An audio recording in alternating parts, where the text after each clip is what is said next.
Queria convidá-los, aqueles que puderem, a mais uma vez colocarem de pé. Nós vamos ler a palavra do nosso Deus no Evangelho segundo nos escreveu Mateus. Evangelho segundo escreveu Mateus, capítulo de número 6.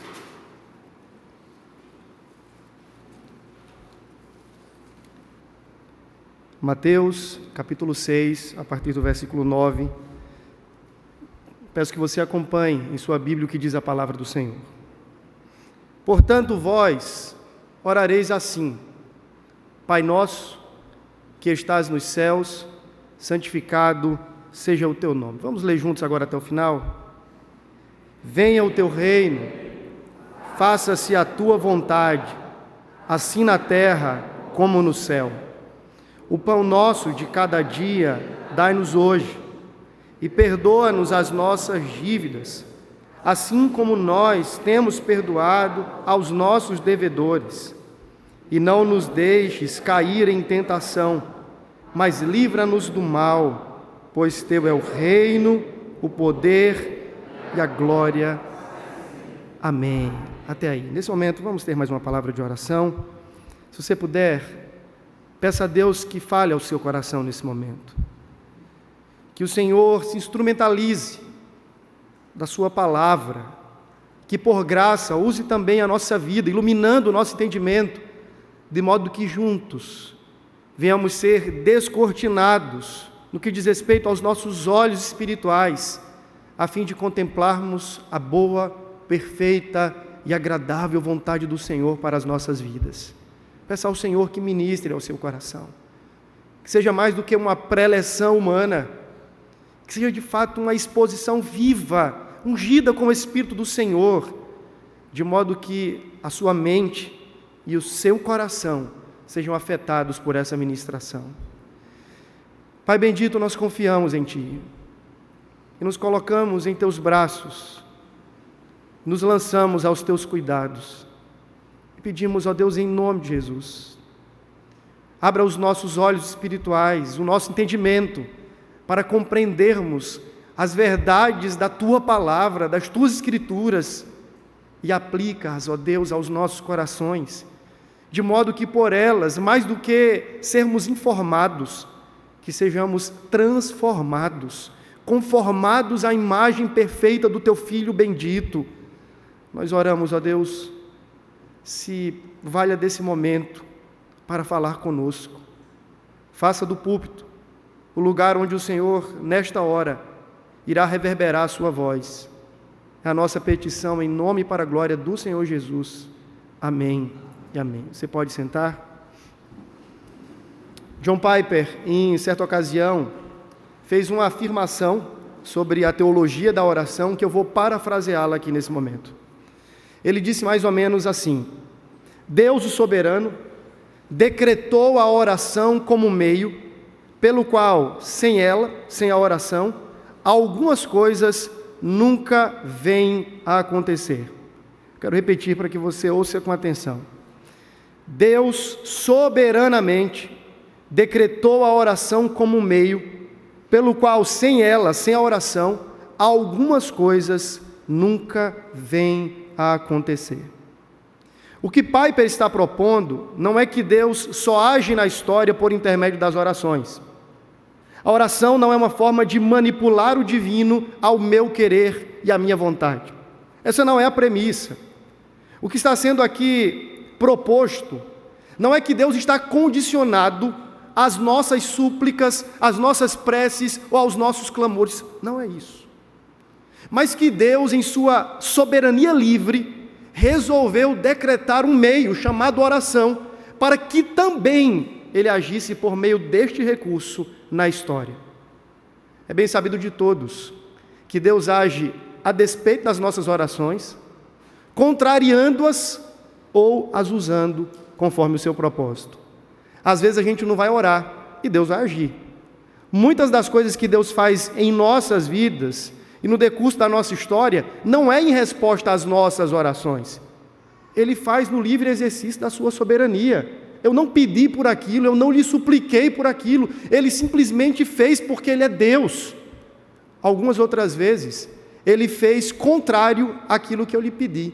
Ou você nunca teve essa experiência de pedir uma direção e Deus apontar outra, mostrando que ele não está circunscrito às nossas orações, mas algumas tantas outras vezes ele agiu na sua e na minha história em resposta às orações.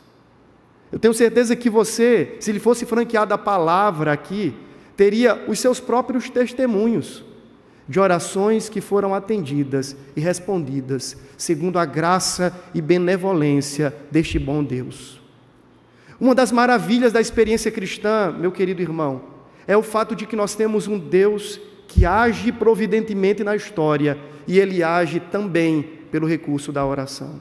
Nós temos um Senhor altíssimo, soberano, Rei de todo o universo, que nos é solícito quando a Ele clamamos, quando a Ele erguemos a voz. Isso é um privilégio. Nós temos um Deus que nos ouve. Nós temos alguém a quem clamar. Quando nós oramos, nós não estamos elevando a voz ao vento. Nós não estamos desperdiçando palavras. Quando nós oramos, as nossas orações têm endereço certo. Há um Deus que quis interagir na história por meio das nossas orações, sem estar condicionado a elas, mas Ele quis interferir na história em resposta às orações. Isso gera para nós um clamor, um chamamento, para que não cessemos de orar, porque temos um Deus que nos ouve e que, segundo a sua vontade e propósito, nos responde para a glória do seu próprio nome. O texto que nós lemos está inserido numa seção chamada do Sermão do Monte, que começa no capítulo de número 5 e vai até o capítulo 7, talvez um dos mais longos sermões do nosso Senhor Jesus. Nesse sermão, talvez o conteúdo central, a temática central, seja as qualidades essenciais dos cidadãos do Reino dos Céus. Quem são e como vivem neste mundo.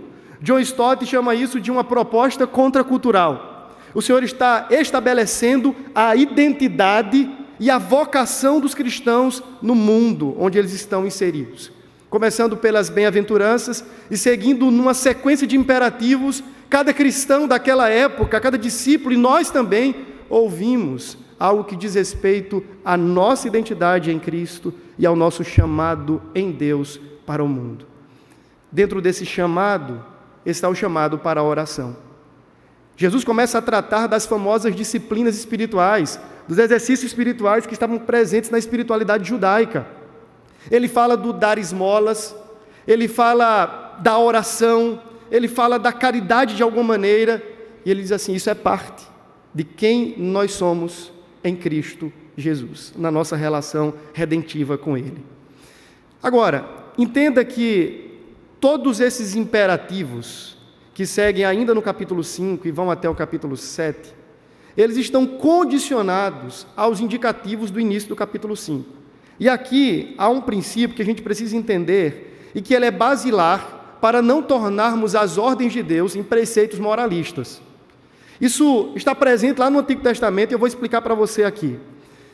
Antes de Deus ordenar que o seu povo, lá em Êxodo 20, naquele encontro onde ele entrega o decálogo, antes de Deus ordenar os famosos 10 mandamentos, ele diz quem ele é e ele diz em que relação o povo da aliança está diante dele.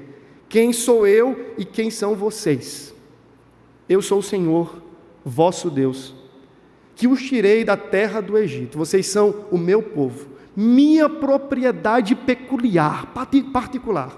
Portanto, diante disto, considerando quem eu sou e quem vocês são, mediante o meu ato redentor, agora me obedeçam. E façam isso como expressão de amor, de adoração e de gratidão. No Sermão do Monte, a mesma estrutura é estabelecida. Antes de Cristo dar aos seus discípulos mandamentos imediatos, ele diz quem eles são. Bem-aventurados são os pobres de espírito, porque deles é o reino dos céus. Bem-aventurados sois vós quando chorarem, porque serão consolados. E nesta sequência das bem-aventuranças, Cristo então começa a estereotipar a espiritualidade, a identidade dos verdadeiros cidadãos do reino eterno. Então ele diz primeiro quem nós somos e, em decorrência disso, o que nós devemos fazer. Se invertermos esta ordem, nós incorreremos ou no exemplarismo, de fazer tendo Cristo apenas como exemplo, ou no moralismo, achando que fazendo isto ou aquilo seremos amados, abraçados e aceitos por Deus. O ponto é, Deus faz primeiro e nós respondemos aos seus feitos. Deus age ativamente na história e nós, em retribuição à graça recebida e ao amor que foi destilado em nossos corações, lhe devolvemos a nossa devoção e a nossa obediência. Por que isso é importante? Porque senão a gente vai achar que a oração, dentre outras coisas, é um meio de sermos aceitos, bem recebidos diante de Deus, de comprarmos a Deus, de barganharmos com Ele. Deus, eu ando todo certinho, eu tenho a minha vida correta, minhas disciplinas espirituais, agora, em contrapartida a isso, o Senhor tem que me abençoar. E o princípio é completamente diferente. Nós oramos porque temos prazer naquele que nos encontrou enquanto estávamos perdidos na multidão dos nossos pecados. Nós oramos porque isso nos é deleitoso, porque estamos agora em Cristo, numa relação de filiação com o nosso bom Pai. Muda a concepção. A oração deixa de ser aquele balcão onde eu me apresento com uma lista de pedidos para o meu Senhor e se torna um grande sofá, onde eu tomo assento ao lado do meu Pai, para escancarar os porões da minha alma e dedicar-lhe a minha gratidão mais profunda. Muda, o fundamento muda.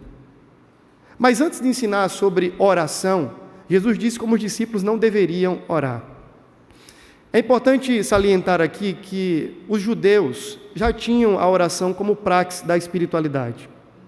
Jesus, então, no Sermão do Monte, passa a ressignificá-la, assim como ele faz com outras coisas. E ele diz assim, quando vocês forem orar, você pode ler isso a partir do versículo 5, vocês precisam entender que a motivação para a oração de vocês, agora, por um princípio redentor, é diferente da motivação dos religiosos. Vocês não devem, à semelhança dos fariseus, irem às praças, levantando as mãos, orando de si para si. Você lembra daquele episódio lá do fariseu e do publicano? Jesus pergunta, quem dali saiu justificado? Diz que eles estavam numa praça. O fariseu, então, muito piedosamente, com arrobos de santidade, erguia a voz aos céus, mas ele orava de si para si.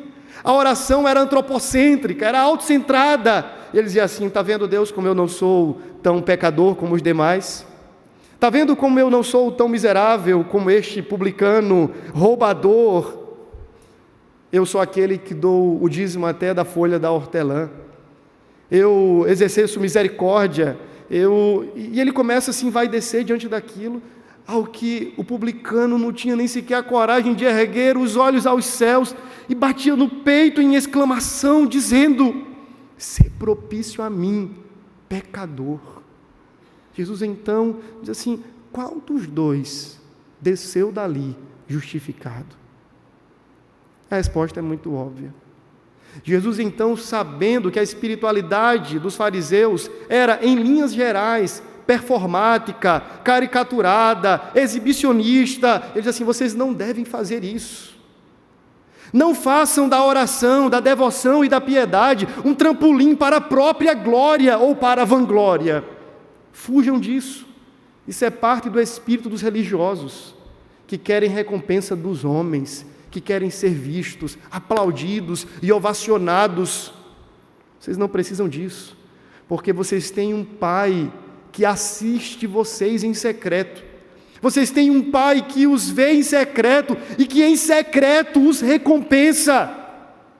Vocês não precisam do aplauso humano, vocês já têm a atenção do Pai Celestial. Depois ele faz uma exortação sobre o paganismo. Os discípulos deveriam fugir do estereótipo religioso, mas também do estereótipo da espiritualidade pagã. E como os pagãos oravam? E veja como é interessante aqui, Jesus fala agora da oração como um elemento muito comum dentro das diversas formas de religiosidade, inclusive no paganismo. Os pagãos então achavam que por muito falarem, pelo bom argumento, pela petição talvez muito bem elaborada, assim seriam ouvidos. Jesus diz assim: vocês não precisam disso. Vocês não precisam ter as melhores palavras. Vocês não precisam peticionar com base nos argumentos próprios, como se vocês estivessem numa audiência de convencimento a Deus. Vocês não podem achar que é por muito falar, pelo discurso repetitivo e vão, que Deus os ouvirá. Porque antes de vocês chegarem no lugar da oração, esse Pai Celeste já sabe de tudo que vocês necessitam. Nós não estamos indo na hora ou no lugar da oração para fazermos conhecidas diante de Deus as nossas necessidades como se Ele não as conhecesse. Jesus pressupõe que quando ali vamos, nós já somos profundamente conhecidos por Deus. Ele já sabe quem nós somos, como estamos. Ele sabe o nível da nossa mazela, da dor, a intensidade da nossa amargura, mas Ele sabe também a profundidade da nossa devoção. O nosso Pai nos conhece. Ele é o Pai Celestial que nos convida à sua presença, não como religiosos, não como pagãos, mas numa relação de intimidade profunda com Ele, conscientes de que Ele sabe tudo quanto necessito. Diante disto, lá em Lucas 11, os discípulos dizem: Senhor, então ensina-nos a orar. Se nós não devemos continuar orando como os religiosos farisaicos, nem tampouco como os pagãos, como então devemos orar? Dai-nos uma forma correta para a oração. Ensina-nos um modelo que seja acertado sobre a oração. E então Jesus passa-lhes a ensinar, segundo o texto que nós lemos. É preciso dizer, antes de tudo, que a oração é coisa que se aprende. Se os discípulos pedem a Jesus para que lhes ensinasse acerca da oração, e Jesus passa a fazer tal como pedido, é presumível que oração é algo aprendível. Isso significa dizer que muitos de nós talvez não sabemos orar também.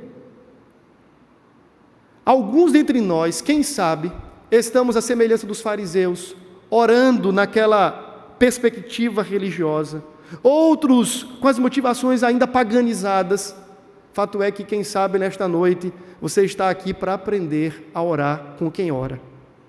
Mas não é comigo, não. Nós todos estamos aqui para aprendermos a orar com Jesus, porque Ele é o verdadeiro mestre da oração, o Deus que ora. Jesus não é um teórico da oração, um escritor, alguém que numa pesquisa acurada descobriu a fórmula mágica. Não, não. Nós estamos falando de um Cristo que, na experiência do seu ministério terreno e celestial, nunca apartou-se da vida de oração. Jesus ora quando Ele está no deserto, Ele ora no ato do seu batismo, Ele ora antes da escolha dos 12, Ele ora sozinho várias vezes, num lugar solitário, recluso, buscando a presença do Pai. Ele ora no Getsemane, Ele ora na cruz o tempo todo, do começo ao fim. Jesus, o eterno Filho de Deus, está orando, de modo que Ele pode sim nos ensinar a orar. Ele é o próprio Deus que ora. Vamos para o texto? O texto começa com uma declaração incomum para a prática de espiritualidade judaica, no quesito da oração. Como é que Jesus começa? Quando vocês forem orar, orem assim: Pai. Não é assim que começa? Antes de fazer uma declaração aí sobre essa palavra introdutória, perceba que Jesus não diz assim: se vocês forem orar, se vocês estiverem com vontade de orar, ou quando facultativamente no coração de vocês houver aquele, talvez, interesse pela oração. Não, não. Jesus está partindo de um pressuposto. E qual é o pressuposto? Discípulos oram. Discípulos oram. Por que discípulos oram? Porque o Mestre ora. Entende? Se eu sou discípulo daquele Deus que ora, eu não posso, em hipótese alguma, viver a espiritualidade cristã, ou mesmo o ministério cristão, divorciado da prática da oração, porque o meu mestre é um mestre que ora. Como seu discípulo, eu preciso ser um homem, você uma mulher de oração. Quando vocês orarem, quando vocês estiverem no jardim da oração, quando vocês estiverem diante de Deus, façam assim. Comecem com o conceito de filiação. Lembrem-se quem vocês são nesta relação. Pai. O judeu que estivesse ouvindo aquilo, como diz o Matuto, iria se arrupiar dos pés à cabeça, porque era inadmissível atribuir esta conotação de paternidade a Deus. Isso fugia do escopo da linguagem da devoção judaica. Quando Jesus então diz assim: quando vocês estiverem neste lugar, nesta ambiência dos milagres, chamada oração, comece lembrando quem vocês são. Isso é fantástico, irmãos.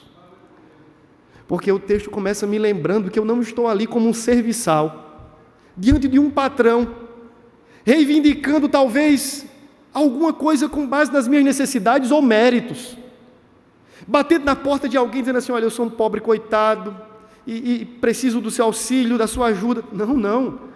Também não estou como súdito diante do grande rei, ainda que ele seja. Mas no ambiente da oração, eu preciso lembrar que sou filho de Deus. A oração é um privilégio dos filhos de Deus. Os pagãos não têm este privilégio, nem mesmo os religiosos. Eles são uma peculiaridade da nossa relação com Deus por meio da adoção em Cristo Jesus. Somente os crentes em Jesus têm o privilégio de orarem e chamarem Deus de Pai. Isso tem teologia no chão, porque implica em dizer, meus irmãos, que outrora não era filho, agora sou, porque fui adotado pelo meu irmão mais velho, na pessoa do meu irmão mais velho, pelo grande Pai. A todos quanto receberam, deu-lhes o direito ou o poder de serem feitos filhos de Deus. Lá na carta de Paulo às igrejas da Galácia, ele diz que Jesus veio na plenitude dos tempos, nascido de mulher, para cumprir a lei, e então outorgou o Espírito, que clama em nós, Abba. E este Espírito testifica com o nosso Espírito que nós somos filhos de Deus. E nós temos como um dos tantos privilégios que decorrem desta adoção, o privilégio da oração. Eu não preciso de um pastor, de um padre, de um papa, de um guru, de um xamã, de ninguém quer que seja, para entrar na presença do meu Pai, porque Ele é o meu Pai, que é Pai nosso. Eu estou numa relação de filiação com Ele. Eu posso entrar em sua presença, e eu posso fazer isso com a intimidade que me é devida, sem que isso ponha em xeque a reverência também que é própria.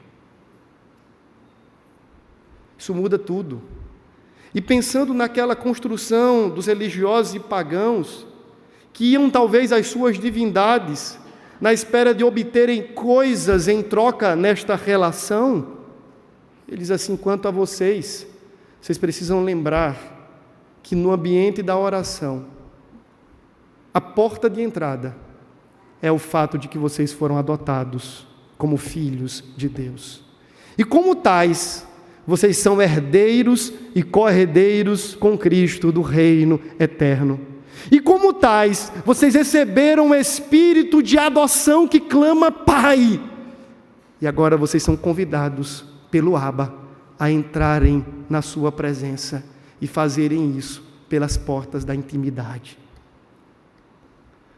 Hoje é dia dos pais. E aqueles que têm o privilégio de ainda ter os seus pais, ou de ser pai, experimentaram a alegria dos filhos. E nós não precisamos daqueles protocolos meticulosos para que os filhos nos acessem. A nossa relação já abre um precedente para a intimidade. Deus é o nosso Pai, meus irmãos. Ele não é o nosso patrão, Ele não é o pagador de contas. Ele não é quem faz checklist nos nossos projetos e sonhos. Ele é o nosso Pai. E nós somos os seus filhos na pessoa do Filho Jesus. Mas ele diz assim, Pai nosso. Perceba, o Pai não é apenas meu. O Pai é nosso. Você entende que toda esta oração foi construída numa linguagem comunitária, coletiva? O pão nosso, o Pai nosso. Isso está completamente ligado com o conceito de filiação. Porque em Cristo, e aqui é fantástico, eu não apenas ganhei um pai, eu ganhei irmãos. A doutrina da adoção e da filiação espiritual ensina que por meio da obra do meu irmão mais velho, eu recebi acesso à presença do Pai. E agora, eu tenho também uma família, muitos irmãos e muitas irmãs. De modo que a oração é também uma expressão da vida comunal. Aquele que ora deve sempre lembrar-se, através do próprio ato da oração, que o Pai não é só dele.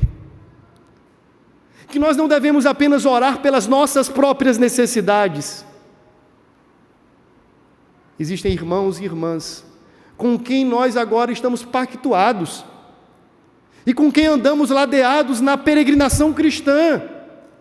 E a oração é uma das tantas formas de nós manifestarmos que não somos igreja sozinhos. Ninguém é. Nós somos igreja na multiforme variedade de pessoas com distinção de dons, de talentos, na diversidade desse corpo. Quando nós formos ao lugar da oração, lembremos que esta filiação espiritual nos coloca numa relação de privilégio com Deus, mas também nos dá acesso a uma comunidade. E é por isso que a intercessão é tão importante. Eu preciso lembrar do outro, e do outro, e do outro, para diante deste Pai que é nosso, me apresentar em oração. Mas eu queria prosseguir, o texto continua dizendo assim, Pai nosso que está nos céus. Esse Pai que ao mesmo tempo me abre acesso à sua intimidade, à sua sala, é o Pai também que se distingue dos demais pais desta terra. A atribuição aqui de Pai celeste, ou de Pai que está nos céus, coloca Deus num patamar diferente. Ele é um Pai exaltado, é um Pai soberano, é um Pai que está nas alturas.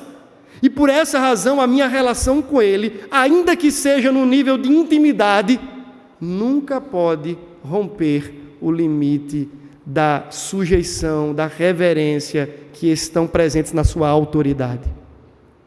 E aqui é algo que eu preciso falar e que é muito comum dos nossos dias. Em nome da intimidade com Deus, até os pronomes de tratamento têm sido mudados. E aí Jesus, você, tu, veja, muitos falam de licença poética e tantas outras coisas. Mas é preciso que você se recorde que este Pai, que me abre acesso à sua intimidade, não é como o meu Pai. Eu não posso chegar de qualquer jeito ante a sua presença. Mas Ele é meu Pai, pastor, e eu não preciso de protocolo. O senhor fala, exatamente. Mas Ele não é igual aos nossos pais. Ele é o Pai santíssimo e celestial, diante de quem até mesmo os seus filhos queridos, a quem Ele abre acesso à sua presença, precisa entrar com reverência, porque Ele é Pai santo e celeste. A ideia de santidade não é apenas de pureza, mas de distinção. Deus é distinto de tudo que há na criação. Como um Pai celestial e santo, Ele se distingue de todas as outras formas de paternidade. Por isso que o nosso trato com Ele, ainda que seja pelas vias da filiação e da intimidade em Cristo, precisa se dar também com a consciência de reverência, porque Ele é um Pai santíssimo e celeste. A partir disso, o texto agora começa a traçar um caminho de petições. E nós temos as primeiras três, nós não vamos aprofundar nenhuma delas, nós não teríamos tempo para isso. Mas as 3 primeiras petições, se você observar, dizem respeito a Deus. Qual é a primeira delas? Santificado seja o teu nome. Venha a nós o teu reino. Seja feita a tua vontade. Quando a gente olha para essas expressões, para essas petições, todas elas estão centradas em Deus. No nome de Deus, na honra de Deus, em sua glória, no seu reino e na sua vontade. Diferente daquilo que nos é ensinado sobre a oração, antes de ser, ou antes de ter como fim o orante, tem como fim aquele a quem oramos. Isso é estranho, mas é bíblico. O fim da oração não é o orante, não é você, não sou eu, não é aquele que ora. O fim último da oração é aquele a quem se ora. Mas não apenas da oração, meu querido. O fim último de todas as coisas é o Senhor. Todas as coisas existem por Ele, por meio dEle, para Ele. A oração, assim como tudo mais, deve cumprir a este propósito supremo e sublime, a glória eterna de Deus. Qual é o fim principal e supremo do homem? Bons presbiterianos aqui, vamos lá. Qual é o fim principal e supremo do homem? Glorificar a Deus e gozá-lo para sempre. Deleitar-se nele, ter prazer nele para sempre. Ele é o fim supremo de todas as coisas. E por que não seria da oração? O fim último, até mesmo da oração, não é aquele que ora, nem as vontades do orante, mas aquele a quem oramos, o seu nome, a sua santidade, o seu reino, a sua vontade. Isso muda tudo. E eu percebo que este princípio, que é elementar na teologia reformada, não apenas deve conduzir à prática da oração, mas tudo mais que nós fazemos. Será que quando nós oramos, o que está em voga, precedente às nossas ambições mais profundas, é a glória de Deus? A promulgação e o avanço do seu reino e a prosperidade da sua vontade? Será que nós pensamos nisso antes de orar? De verdade mesmo, eu comecei a tomar isso como um princípio, para a minha própria experiência como orante. Sempre que eu preciso levar algo diante de Deus em oração, eu preciso fazer 3 perguntas. A primeira delas é: serve ao propósito da glória de Deus? Isso que eu estou projetando, aspirando, ambicionando, glorificará a Deus?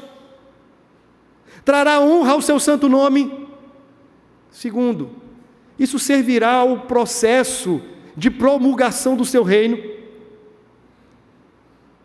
Terceiro, isto está em convergência com a sua vontade revelada?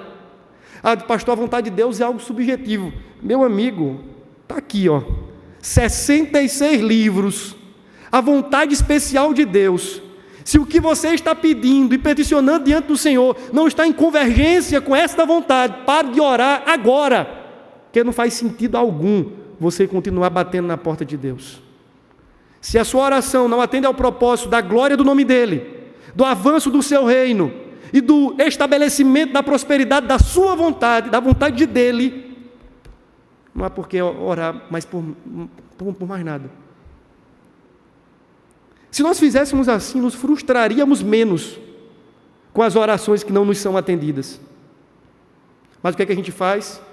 A gente acha que Deus é aquela caixinha do Instagram, onde a gente solta as nossas necessidades e tudo mais diante dEle, esperando que no final das contas Ele dê um check-in e aí valide ali a nossa entrada em sua presença e o estabelecimento dos nossos propósitos.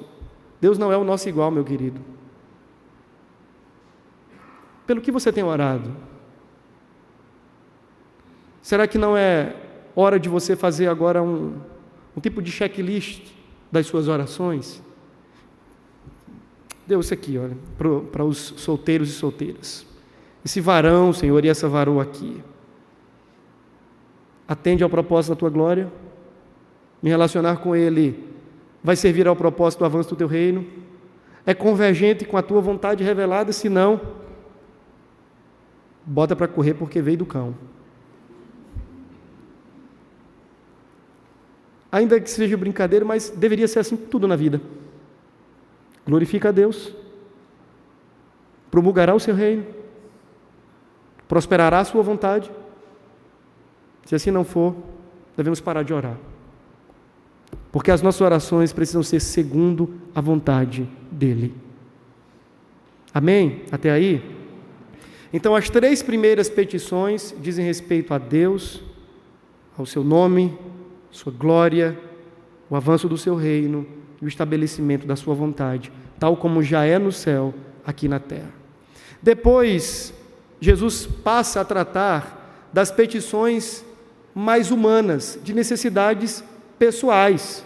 E ele fala de 3 grandes necessidades que são fundamentais para todo mundo: a necessidade de provisão, de perdão e de proteção. Os 3 P's: pão nosso, provisão; perdoa as nossas dívidas, perdão; livra-nos ou não nos deixe cair em tentação, mas livra-nos do mal, proteção.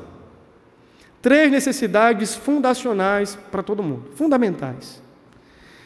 E elas nos ensinam também algumas verdades. Há quem diga que agora Jesus desceu o nível, dizendo assim: agora vocês adoraram, oraram no lugar mais sagrado, agora vocês podem tratar das coisinhas de vocês.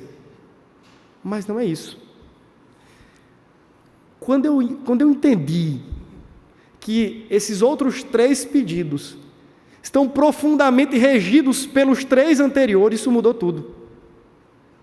E dignificou até mesmo essas petições. Deus, seria essa a lógica. Eu dependo de Ti no pão, na provisão mais básica. Para a subsistência da vida eu dependo de Ti. E alguém já disse assim, que eu deveria orar: Deus, me dá o pão, para que as minhas forças sejam renovadas, restabelecidas as minhas energias, de modo que eu possa viver para a Tua glória, para promulgar o Teu reino e para o cumprimento da Tua vontade. É uma petição por pão que deve estar alinhada com a santidade do nome de Deus, com o avanço do reino e com o estabelecimento da Sua vontade. Vamos pensar em provisão? Quando Jesus fala aqui do pão, Ele poderia ter falado talvez de um outro alimento, de um item de luxo da dieta judaica, mas Ele não fala, Ele fala de pão. Ele poderia ter orado dizendo assim: Pai nosso que está nos céus, a lagosta de cada dia dai-nos hoje, o caviar de cada dia nos dai hoje. Mas Ele não faz isso. Propositalmente Ele fala de algo básico: pão, que tinha na comida do rico e do pobre. Você percebe que nesta oração por provisão está estabelecido um elemento contra a avareza? Veja se você está me entendendo. Quando eu peço o pão de hoje, diário, o sustento para hoje, veja, aqui não é uma apologia à pobreza, é diferente, mas é uma apologia contra a avareza, que é a idolatria. Eu dependo de Deus para o pão. Do mesmo jeito que eu dependo de Deus para comprar um apartamento, para trocar de carro, para fazer carreira no meu trabalho, eu dependo de Deus a começar do pão. Nós até somos acostumados a, supostamente, dependermos de Deus, aquilo que escapa à nossa gerência. Se eu vou comprar, por exemplo, um apartamento e eu não tenho condições, aí eu vou lá, oro: Senhor, abre a porta, manda o corretor certo, me coloca na direção certa, Senhor, Tu sabe que é a necessidade da minha família e tal. A gente ora e pede pelo suprimento que vem dos céus. Amém, continue fazendo isso. Mas a gente não tem essa relação de dependência para comer pizza no final do culto. Como se pudéssemos fazer isso a parte da provisão que vem de Deus. Nós estabelecemos uma relação de dependência do provedor para as grandes coisas, mas não achamos que ele é tão necessário nas pequenas. E por isso que Jesus usa a figura do pão e não da lagosta, para dizer: você depende de Deus, até para comer a bolacha todos os dias. E você precisa reconhecer isso no lugar da oração, porque na oração nós expressamos a nossa dependência mais profunda do nosso Pai, inclusive das pequenas coisas. Isso me lembra de Mateus 6, daquela parte no Sermão da Montanha também, que Jesus vai falar sobre ansiedade. Ele diz: vocês não devem ficar preocupados quanto ao que comer, vestir ou beber. Por quê? Porque o vosso Pai Celeste, tal como cuida das aves dos céus e dos lírios dos campos, da mesma forma cuida de vocês, que são mais valiosos e valorosos do que as aves, do que os lírios. Nós precisamos aprender a depender de Deus, irmãos. Eu não lembro se eu falei isso aqui ou recentemente numa outra pregação. O princípio de dependência aqui é do provedor e não da provisão. Lembra de Deuteronômio, né? Lá no capítulo 6 é mencionado, mas Deuteronômio e Êxodo, você deve relembrar do registro narrativo do maná. O povo estava no deserto, 40 dias, foi isso? 40 anos, né? Sofrimento, sendo subjugados pelo calor, pelo frio, pela escassez. E diz que aquele povo começou a ser cuidado por Deus de uma forma extraordinária. À noite, diante do frio, havia uma coluna de fogo que os aquecia. Durante o dia, uma nuvem que os guiava e os cobria diante daquele sol caustigante. Quando aquele povo então se viu na necessidade de comida basilar, o que é que Deus faz? Faz chover um pó branco do céu, uma comida que ninguém conhecia. E a pergunta que foi suscitada foi: maná, o que é isso? De repente eles começaram a fazer bolos com aquilo e se alimentavam.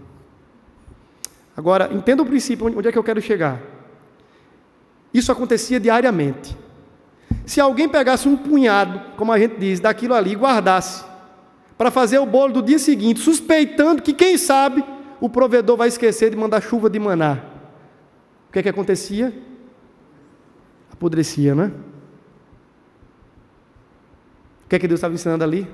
Além de que nem só de pão viverá o homem, mas de toda palavra que procede da boca do Senhor, conforme Deuteronômio 6, que a dependência do povo de Deus deve estar sempre em Deus, e não nos recursos, nem nos meios de provisão, mas no provedor.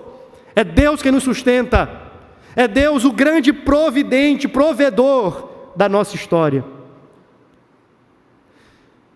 Jesus ali, quando fala do pão, certamente tem em sua mente a alusão do maná.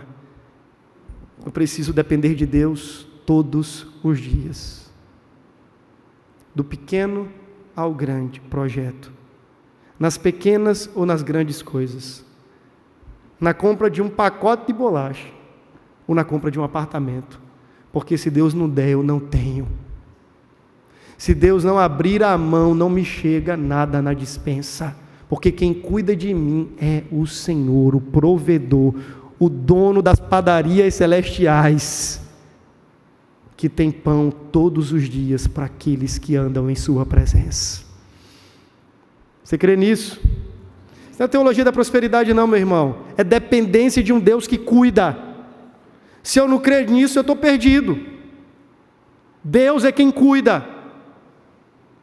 O texto continua, depois de falar sobre provisão, o texto fala sobre perdão, mostrando que desde as necessidades mais frívolas e materiais, até as necessidades espirituais, eu dependo de Deus. E o texto me ensina, pensando na minha relação de identidade com o Pai, que mesmo sendo seu filho, eu ainda tenho espectro de rebelde, de rebelião dentro de mim, porque ainda sou um pecador. E como pecador, mesmo já redimido, transformado e regenerado, eu não posso me esquecer dos depositários da graça, onde eu preciso visitá-los todos os dias, batendo na porta, aproximando-me do trono da graça do Senhor, para suplicar por sua misericórdia, porque eu sou um pecador. Eu acho que foi o Augusto de Nicodemos que viralizou, a frase de efeito de rede social, mas é uma verdade, quando ele disse assim: oração é para os fracos, por isso eu oro. Oração é para gente pecadora, não é para pessoas especiais, os sacrossantos da igreja. Não, isso aí, orar, pastor, eu até oro, sabe? Aquele negócio assim, eu acordo, Senhor Jesus, não vá seguir Benihim, bom dia Espírito Santo, mas Senhor Jesus, obrigado por esse dia, amém, depois na hora da comida, e foi dormir e acabou. Não, esse negócio de orar mesmo é para pastores, sabe, líderes, não é bem para mim. Orar é para gente fraca, pecadora, carecedora da graça, despossuída de favor próprio, de virtude própria. Por isso que a oração é para gente como a gente. Por isso que o sumo sacerdote, segundo a ordem de Melquisedeque, nos abriu acesso à sua presença, e por ele nós podemos entrar, porque dele precisamos, quer para o pão, quer para o perdão. É na oração, meus irmãos, que nós lidamos com o confronto da culpa, da vergonha. Geralmente, quando pecamos, isso é quase que via de regra, a tendência e o impulso do nosso coração adâmico é tomar uma rota de fuga, me esconder, não vir para a igreja naquele dia, afinal de contas eu pequei e não sou digno de estar na presença de Deus. Ora, e quem foi que disse que em algum momento você já foi digno? E quem disse que em algum momento a chave de entrada à presença dele foi o seu mérito e as suas virtudes? Fique sabendo que do começo ao fim da vida cristã, a nossa relação com Deus se baseia tão somente na sua graça. Por isso que você e eu, mesmo sendo indignos pecadores, somos convidados ao lugar da oração por um Pai misericordioso, clemente, assaz benigno, que tem prazer em nos perdoar e nos limpar de todo pecado. Ele nos convida: vinde, arrazoemos, diz o Senhor, ainda que os vossos pecados estejam como a escarlata, como o carmesim, eu posso torná-los mais brancos do que a neve. Eu preciso lembrar que é no lugar da oração mesmo, que eu apresento as minhas culpas ao meu perfeito intercessor, lembrando que eu tenho à direita de Deus um advogado que é fiel e justo. Sim, ele é perfeito, eu não, e que é capaz de perdoar as minhas injustiças e mazelas, quando a ele me apresento como um pecador arrependido e confesso. É no lugar da oração que eu lido com os meus pecados, e não fora dela. Todas as vezes que o Satanás sussurrar em seus ouvidos: fuja desse lugar, se esconda de Deus, não leve a cabo essas falas enganosas do maligno, porque diferente disso, é exatamente aos pés de Jesus que um pecador encontra perdão para a multidão dos seus pecados. Se tivermos que correr para algum lugar por causa dos nossos pecados e culpas, que seja para os pés do Salvador, porque é ali que Ele nos encontra, nos lava, nos limpa e nos transforma por sua graça. Por fim, ele fala sobre provisão, perdão e encerra com proteção. Não nos deixe cair em tentação. É a mesma lógica. Eu lido com o meu pecado e eu lido com as minhas tentações no lugar da oração. Mas eu quero pegar o finalzinho. Esta última petição é subdividida em duas. Não nos deixe cair em tentação, mas livrai-nos do mal. A nossa tradução para mal aqui ficou muito genérica. Mas este mal é um mal personificado, não é um mal abstrato, é o maligno. A ideia aqui é: livra-me da tentação e livra-me do tentador. Livra-me daquilo que me tenta, mas livra-me também daquele que lança esta tentação, daquele que me tenta. Eu tenho uma tese, já faz alguns anos, de que a maior parte dos nossos fracassos enquanto cristãos não se dá quando estamos na trincheira do pecado, não é ali. O grande desastre E o grande fracasso, a nossa, entenda agora, vitória ou derrota frente à tentação e o tentador, depende da nossa vitória ou derrota no jardim da oração, no lugar da oração. Eu estava lidando com um casal, já há algum tempo atrás, de namorados que estavam em uma relação de fornicação, e eu fiz uma pergunta muito básica. E eles se viam numa condição desagradável diante de Deus, queriam fugir daquela relação, mas não sabiam como. E eu perguntei assim para eles, e eu já sabia a resposta. Individualmente, fulano, como é que está a sua vida devocional? Ciclana, como é que está a sua vida devocional? Seu tempo com o Senhor, diário de leitura bíblica, feijão com arroz, oração, aplicação da palavra ao coração, o comprometimento com a Santa... Como é que está a sua vida com Deus? A resposta foi a mais óbvia possível. Eu não lembro o dia que eu orei, não lembro o dia que eu li Bíblia. Falei, pois bem. O que vocês esperavam deste namoro? Se não uma trágica relação de pecado. Vocês não podem esperar nada diferente. A menos que corrijam o coração de vocês e a direção do coração no lugar da devoção. As nossas batalhas, meus irmãos, são travadas ali, com Deus. Eu lembro que na minha juventude eu cheguei a assistir um vídeo, não vou lembrar de quem, era um americano, onde ele falava da sua luta contra a pornografia. E ele disse, eu lutei tanto contra a pornografia, tanto, mas nunca me via vitorioso. E às vezes quando vencia, tempos depois eu caía de novo e me via um fracassado, culpado. Meu sentimento era de que nunca eu escaparia das mãos deste ídolo maligno. Até que ele descobre, depois de um tempo, que ele havia feito até mesmo da liberdade um Deus. Que ele não queria Cristo, ele queria apenas se ver livre. Ao que em uma das suas falas ele disse assim, foi quando eu entendi que precisava lutar mais com Deus do que contra os meus pecados. Não sei se você está entendendo o que eu estou falando. Lutar com Deus nos dá vitória para lutarmos contra os pecados. E como é que nós lutamos com Deus? Essa linguagem não é uma linguagem apenas figurada, é uma linguagem que geralmente os puritanos usavam, de homens que lutaram com Deus na oração, lutaram com Deus no lugar secreto, e então ali, naquele Getsêmani que precede a cruz, eles foram vitoriosos contra as tentações tenazes do maligno. Um certo teólogo, não sei se foi John Stott, naquele livro A Cruz de Cristo, que disse que, na verdade, Cristo tripudia e vence Satanás no primeiro estágio, ainda no Getsêmani, e depois definitivamente na cruz. Quando nós fraquejamos, então, na oração, disse Spurgeon, se nós formos fracos na vida de oração, seremos fracos em mais tudo. Não há como você vencer a tentação e o tentador e se ver livre dos seus pecados. Você está presente, batendo ponto no lugar da oração todos os dias. E o texto então termina dizendo, pois teu, Senhor. Ali existem outras implicações do perdoar e ser perdoado, talvez dê pauta para outro sermão, mas por hoje a gente fica aqui. E ele encerra dizendo assim, porque teu reino, o poder e a glória para sempre, amém. Talvez na sua Bíblia essa parte esteja em colchetes.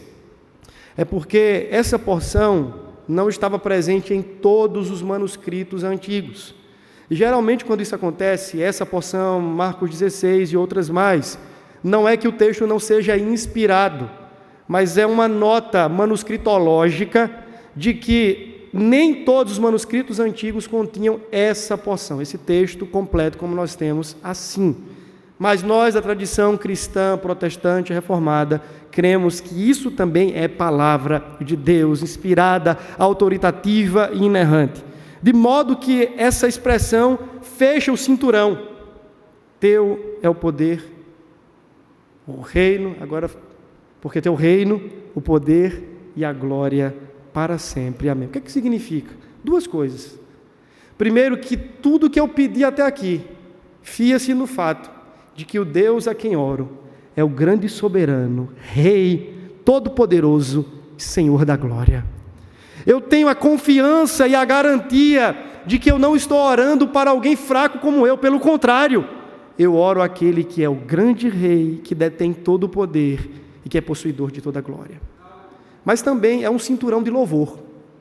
O texto começa com adoração, exaltando a santidade do nome de Deus, e termina com a expressão doxológica de louvor ao próprio Deus, dizendo assim: Senhor, Teu é o reino. E lembra qual foi a petição, a segunda petição? Qual é a segunda petição? Venha o Teu reino. J.I. Packer, ele diz que reino e reinado na teologia são coisas diferentes. O reinado tem a ver com o exercício da providência, Deus regendo e governando todas as coisas, mantendo e sustentando, mas reino é um discurso redentivo e escatológico. O reino está ligado ao estabelecimento do senhorio de Cristo. Esse reino que chega com a chegada do próprio Cristo, que está entrelaçado com Ele mesmo.